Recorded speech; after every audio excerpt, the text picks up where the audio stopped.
Welcome back to Winning Through Culture. As we continue and finalize our journey on our greatest hits over the summer months, this episode with Lila Ressler really focuses on why the lovely quote that continues to pop up for us, right, is that culture eats strategy for breakfast. When you listen to this episode, I hope that you take away a couple of pieces that are impactful and relevant as you are continually, intentionally building a purposeful culture. Welcome to another episode of Winning Through Culture. I'm very excited to have a special guest with us today, Lila Ressler. Lila is the CEO and Managing Partner of PeopleSolutionsNOW, a comprehensive HR and organizational effectiveness consulting company. Lila has held leadership roles in human resources and organizational effectiveness in Fortune 100 and 500 companies for the past 20 years. She's worked with leaders and leadership teams on developing culture. And in doing so, she's come to appreciate the impact that culture has on business results. She realized her calling and passion for helping entrepreneurs design and create an intentional culture, one that could attract and develop the best and brightest talent. Lila is a firm believer that a company is only as successful as its people, and the people are only as successful as the company culture they work within. People Solutions Now helps teams discover their vision, mission, core values, and more importantly, integrate the core values into the fabric of their culture. And why I'm so excited to have you with us today, Lila, is because you were the catalyst for the journey that we went on as an organization that led us to where we are. And basically, it was the genesis of this podcast. So welcome, Lila. Happy to be here and excited to be with this team again. Well, it's great to have you back. So in your journey starting People Solutions Now, again, mentioned you're focused on helping leaders via workshops, create value, service principles, core values, operating norms.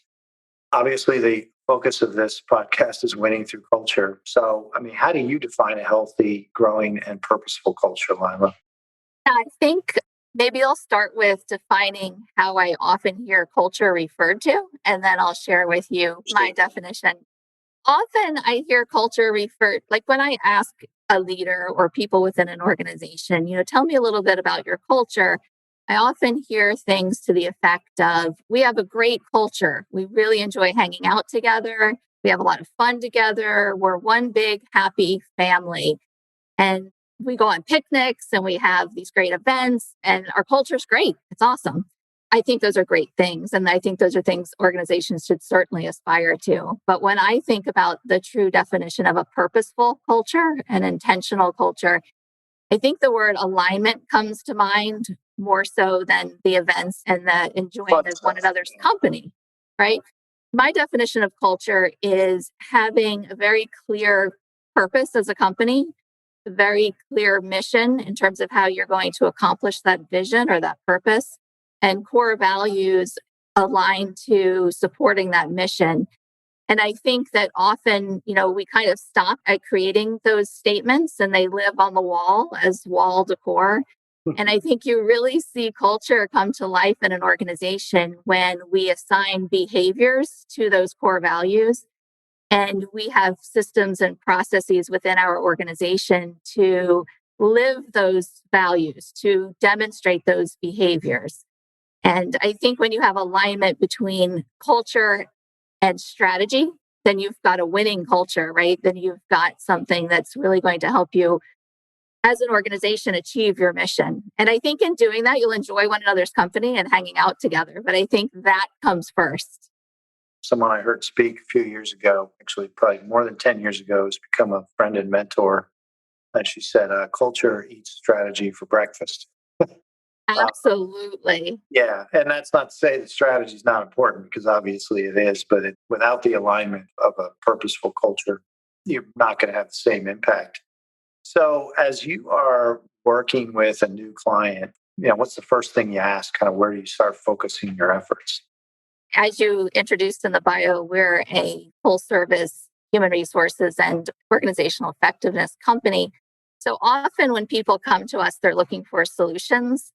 And I've found that in order to help an organization arrive at the right solutions, it's important for me to understand and important for them to understand what it is they're trying to achieve as an organization. For example, one of the first questions that I would ask would be, what is your vision? What are you trying to achieve? What is your mission? How do you plan on achieving that? What are the core values that define success within your organization? And are you living those values? And when I say, are you living the values, what I'm really referring to is, do you have systems and processes in place that are supporting the behaviors that are necessary to align to that business strategy and drive success? And some of the systems and processes that are critical, I think, for creating an intentional culture would be your selection process, right? Do you have a clear understanding of the type of individual and the skills and competencies needed for them to be successful in this organization? And are you adhering to that, right? Are you only selecting people that fit into your culture? And when people don't fit into your culture, are you making the difficult decisions to let people go? That's what I mean by living those values, right? It's having that system and process in place to make that come to life and have it be more than just something that we say, and have it also be something that we do. And I think people in organizations watch what we do, and they do that more so than listen to what we say. Yeah. So I think that when creating culture, it's really critical to live those values and have those systems and processes in place to do that. So when people come to me, they're looking for a solution. Usually it's, I have someone in my organization that is not working out, or I have someone in my, someone I want to bring into my organization. They're dealing with some type of an issue that needs a solution. And for me to be able to coach them through that and help them, I have to have a good understanding of what it is they're trying to accomplish and what their culture is all about that they're trying to create or maintain. Do you find, Lila, that people often have a good handle on what their culture is from an intentional perspective? I've talked about that in previous podcasts myself, that I was aware years ago of our culture. I wasn't really happy about it. And I, quite frankly, was not equipped as a leader at that point in my life to even have the facilities to change it. But it wasn't really a positive one. It wasn't the one I wanted. What do you run into there? I'm curious. Yeah, I find that it's not unusual at all not to have a good handle on even understanding what your culture is. Every organization has a culture, so you Yep. can be assured you have one. Got one. But, right, you've got one. It may not be aligned to your business strategy, right? And it may not be doing what you want it to do for your organization, but you absolutely have one. What I find, and in our work with our clients, is we've become really big fans of focus groups, of listening tours, of culture surveys, of gathering lots of data to help an organization objectively take a look at their culture. And I can say that in those experiences, people are often surprised. They're often surprised. Sometimes they think their culture is worse than it actually is. And sometimes they think that it's way better than it actually is. So there's often some element of surprise when people get handed feedback from people. People tend to show up to meetings and smile and shake hands and say the right things. And then there's this undercurrent meetings after the meetings Oh, yeah. that take place. And that's where your real culture is. And sometimes in those meetings after the meetings, there are real leaders that are in those meetings, right? They're leading your culture in. They'll not be the positional leaders, but they're the influencers. Exactly. They're the influencers. They're the informal leaders in the organization. And knowing who those people are and understanding what their agenda is very important to shaping culture. In our workshops, we work a lot on the front end around who the individuals will be that we invite to the workshop, where we're working to identify the vision, mission, and core values for an organization. And it's important to have multiple voices at the table, and it's important to have people that will tell you the truth and be honest.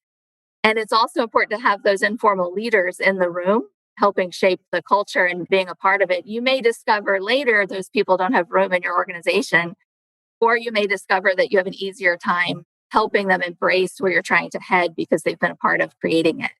Yeah, they've had a seat at the table. And I want to touch on our experience together. I've got lots of things I want to talk to you about today, Lila, but I think that's a nice little segue. So, it was about 4 years ago, I guess, this summer, actually right about this time, we got together with you to facilitate a conversation with our team really to define, we were bringing two relatively large organizations together, different cultures, different backgrounds and experiences. And we were coming together to define those core values and really begin to hone the mission and the vision. And Amanda Kramer, my co-host here, and I discussed the experience at length on a couple of our previous episodes. But it was very much an impactful day for us, as I mentioned in the intro, the beginning of a journey. But I'm curious as to what the viewpoint from you as the facilitator that day was. I have very good memories of that day, not only in the work that you accomplished with your team, but up until that point, I don't know if you know how many integrations and acquisitions I had been a part of, I right? did not know how many. A lot, right? So, Okay. so I definitely had a good frame of reference, right, in terms of how those meetings typically go, or whether or not an organization even chooses to have those meetings at all, right, where you're bringing two organizations together. And something that stood out for me was just the value that you as a leader placed on culture. I had been a part of so many integrations where a meeting like that never took place, right? It would be a situation where it would be welcoming the new team in, and this is who we are. We think you'll like it here because we're great, right? And what I noticed about the way that you handled the culture work and the integration was you didn't really look at that as an opportunity to bring on board a team and assimilate them immediately into your culture, even though you had spent a lot of time working on that and that was important to you. And I think you felt pretty good about the culture that you had and the team that you had. But you looked at it as this is an opportunity to define a whole new company, a whole new culture, right? Bringing the best of both worlds together. And an integration can be very sensitive, right? It can be a very sensitive time. The team that's acquiring the new team can feel as though we need you to embrace us and adapt us. And then the team that's coming in feels like, we don't understand what the rules of the game are in this organization and we're trying to figure that out. So you propelled the culture forward so much faster by having that opportunity for the two teams to come together and create something new together. And what I remember that was really impactful in that meeting was your existing team being very welcoming and having a very common language in how they spoke with the new team and how they shared their perception of their company, to this new team. I saw a lot of consistency there. And I saw the new team, start to relax a bit in the room and like, okay, we're building something together and start to I saw it happening right before my eyes. Or you just start to get excited about it. And I saw that some of the members of the new team, actually Amanda being one of them, really took a leadership role in that meeting as the conversation shifted to core values and saw that the team was very open to having this new person come in and have that conversation and be a leader in that conversation. It was a great meeting. I also remember that you were very open to kind of listening and not talking as much. I think I might have prepped you a little before the meeting to say, hang back a little bit and let's hear from the team. And I think in that there were some discoveries around where we would take the culture. I remember balance, landing on the table. Oh, yes. Value, right? Yeah. And I remember you kind of sitting there like listening and don't know what this means for us, but you let the team talk and listen. And I was excited to see that it stuck, right? And it now is a big part of who you are as an organization. Yeah, it was a great day. Yeah, you're right. I mean, it definitely was a starting point for something entirely new, which I believed was probably the only way we were going to be able to successfully pull that off. And, it was also exciting to be doing something new as opposed to trying to having been through a previous simulation a couple years prior where we had no roadmap, no help, just figure it out as you go. I really made a lot of mistakes on that one. So it was great having you in the room, facilitating the conversation and leading us down that path. And it definitely got us to a good spot. Yeah, balance was the one that I declaratively said, I am not your role model, but we keep it as a core value. That was Amanda's core value. She definitely wanted us to have. And I now appreciate it, as I've said on previous episodes, I've done a better job as a result of, I think I modeled that a little better than I used to. And then I was very adamant about keeping growth. So it was a good day. It was the beginning of something fun. I mean, we kind of touched on this, but what would you teach a leader or a team to go about being intentional in the formation of the culture. I mean, that story is somewhat illustrative of that. Mhm. Anything you would add to the intentionality of the formation of culture?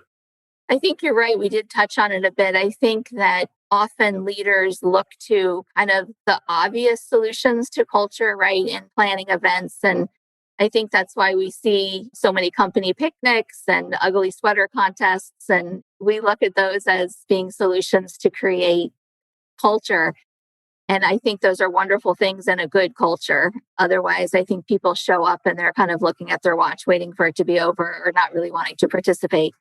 So, what I would teach leaders is to really think about what they want to accomplish longer term as an organization and align those core values to it and live those values, really never wavering from them. I think some of the hardest things that I work with leaders on is helping them see those difficult decisions that they have to make and those challenging conversations that they have to have. And we've developed a coaching framework that helps leaders have those conversations in a very positive way.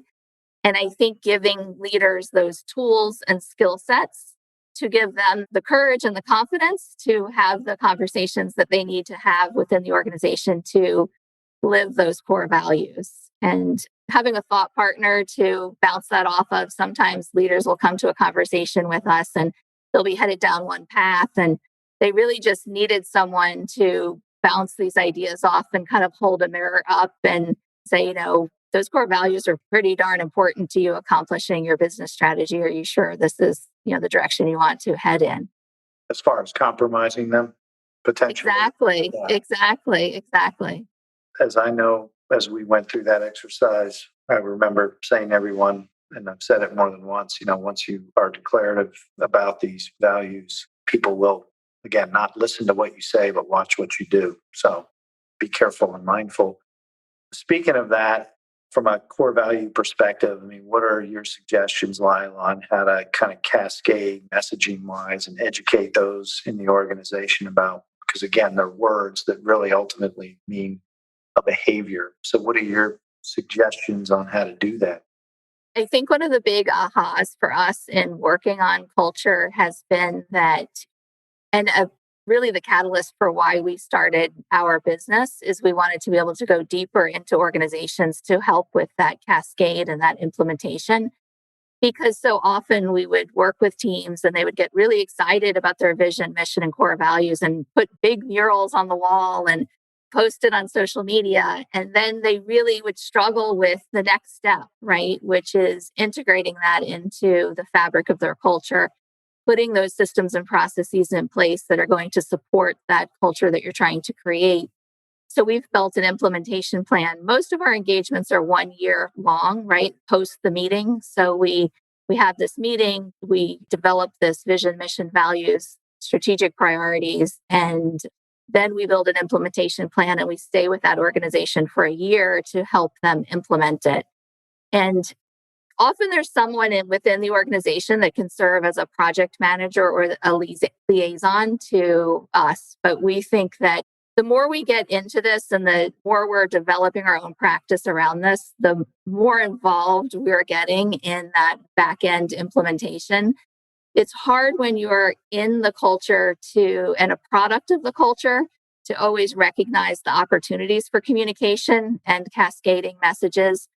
So building out that implementation plan for a company that we're working with right now, the first 30 days of that implementation plan is just devoted to getting the word out around the core values and the behaviors and not getting the word out in a way that's telling people what they are, but in a way that's helping people become a part of it, right? Bringing them along on the journey with the organization. So before we start saying we've arrived, we spend a lot of time talking about it and discussing it and educating. So you talked about bringing those elements of culture to behaviors, to systems and processes, and you referenced, selection, the hiring process. What are some of the other systems or processes that become a part of the formation of those behaviors, Lila? Immediately after this work, we start to have leaders ask us about their organization structure, right? Do we have the right organization structure in place to support these strategies and this culture? Do we have the right communication processes so that we're not operating in silos, so that we're bringing people together? Do we have the right talent in the right roles? Have we set the right bar for talent? So that can go down the path of developing our existing people and putting a development plan in place. Performance management, do we have a way to clearly communicate with people the goals and objectives that they're responsible and accountable for? And what are the rewards and recognition tied to that? I think all of those systems and processes are things that we could talk with a leader about, and they would kind of feel like, wow, that's a bunch of HR stuff. But once they get into identifying their vision, mission, and core strategies and get really passionate about it, then they come to us, right? And they say, you know what? I think my work structure is totally out of whack. And, this person I have in this role, I think would be much better off in another organization or in another role within my organization. So they really start to look at that, I think, through a different light because there's so much clarity now. I think this process really sheds a lot of light and a lot of clarity on organizations. And then it becomes much easier to recognize with the lights bright and shining, kind of where the opportunities are around the systems and processes. Yeah, the connectivity of all those things is important. Do you see any particular area, Lila, that business owners, entrepreneurs struggle with in the systems and processes? Is there a consistent area or is it kind of depends on the company? Depend on the company, but some common themes for sure. I think in organizations that have a lot of fun together, right, and enjoy hanging out together, there could be a lot of blind spots around talent, around, fit for certain roles. So I think that's an area people struggle with. It's easy to recognize, wow, I need a performance management process. Give me one, right? And we'll plug it in there. I think what they struggle with is really making some of the decisions that they know are the right decisions. But because of the relationships, it's challenging and hard. Yeah, I could see that. So the talent alignment, performance management area, because again, you've worked on building this culture, getting people excited about being a part of the organization, getting to know one another, and then you get to the hard stuff of, do we have the right people in the right seats? And are we evaluating them properly and communicating with them on how they're performing?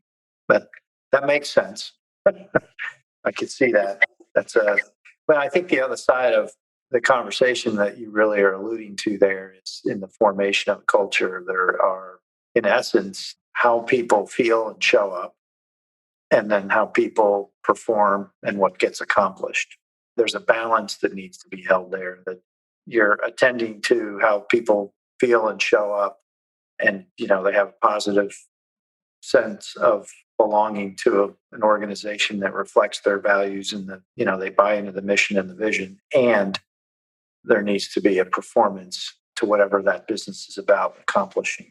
That's a balancing act. I think it is a balancing act. And I think sometimes leaders, once they make those decisions, they realize how the organization appreciates them and thanks them for it. Like you'll have people say, wow, I was so unhappy in that compliance role. I'm loving this HR role. Or we've just put people in different places. And then once people really buy into where the organization is headed, all of your decisions, if they're in alignment with where the organization is headed and where they want it to head, the decisions make sense. Yeah. Right.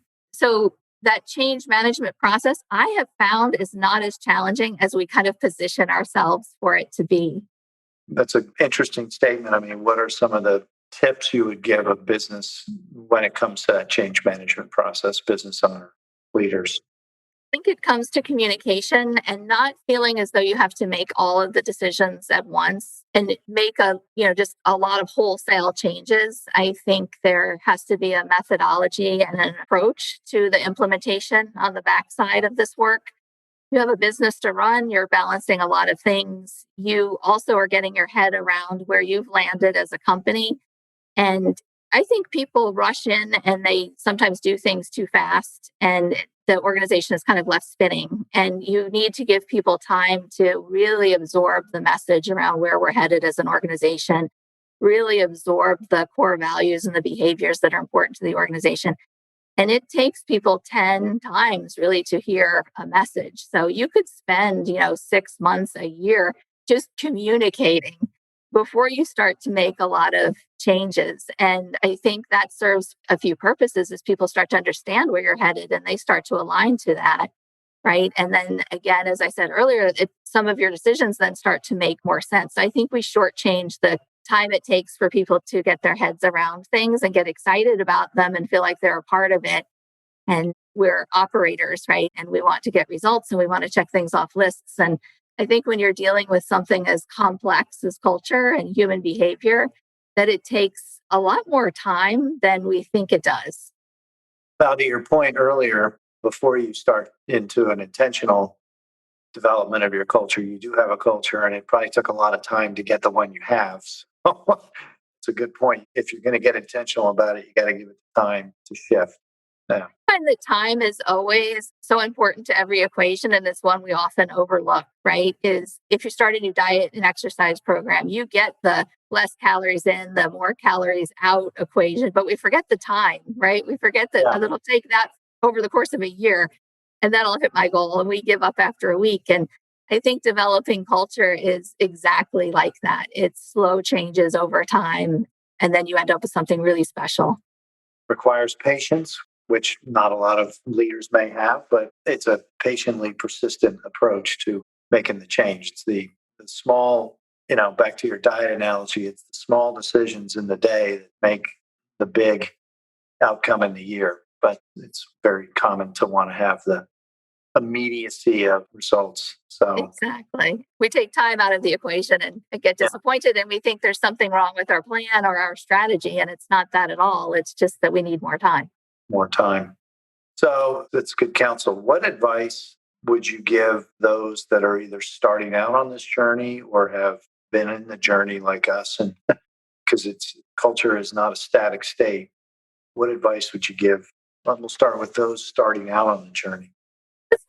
Starting out on the journey, I would say start, right? I think I often talk with leaders that tell me, as soon as things settle down, I'm going to start to work on culture. I'm going to invite you in and we're going to have your leadership alignment meeting and we're going to start to work on culture when things settle down. Things are crazy right now.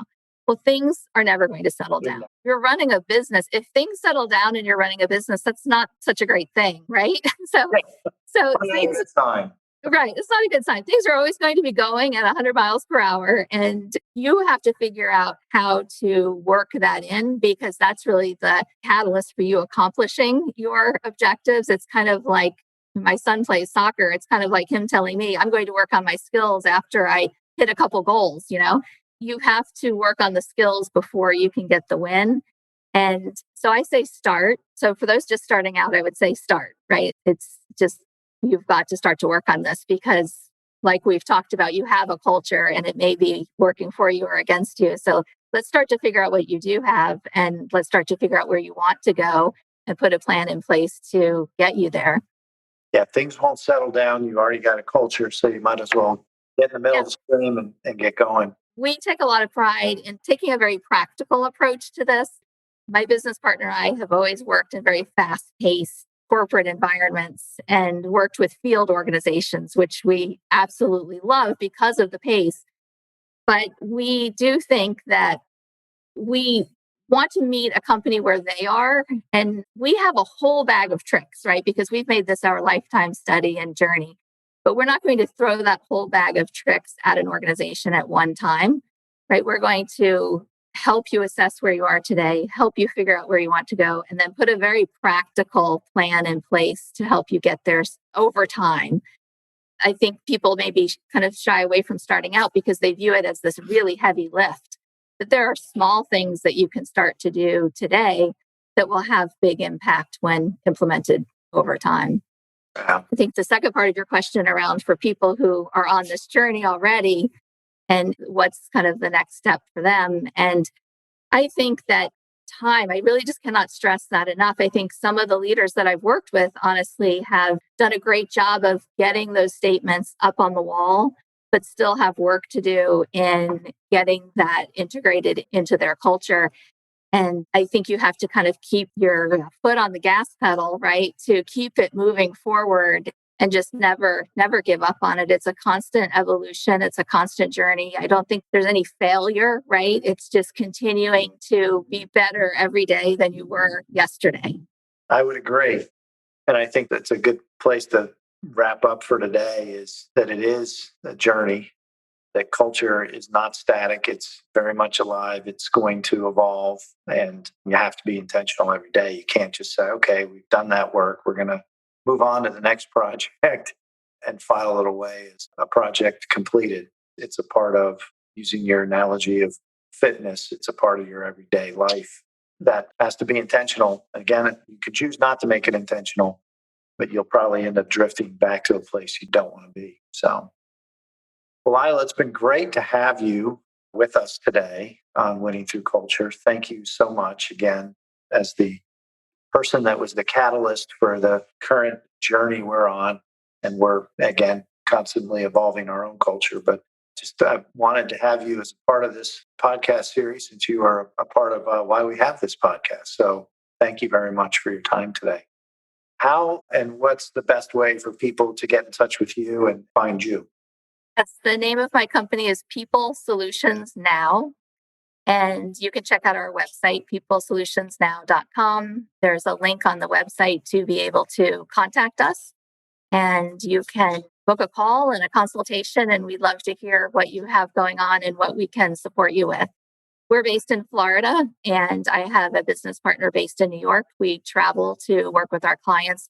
We also, over this past year, did a lot of work remotely and even facilitated culture meetings and leadership alignment meetings, all via Zoom. We would take 2-day meetings and break them down into, over the course of a week, in small increments. And I think did a lot of great work that way as well. But we're really excited that travel is opening back up and we can get back out and get into organizations. Absolutely. Well, we've all gotten accustomed to Zoom, so Yes. we've all adapted. Well, thank you again. Certainly, you have my endorsement for the work you've done with us, and encourage any of our listeners today that are looking to be intentional about their culture to reach out to you and get in touch with you and your partner. Having me, I really appreciate your support, and it's always a pleasure. Thank you. Thank you.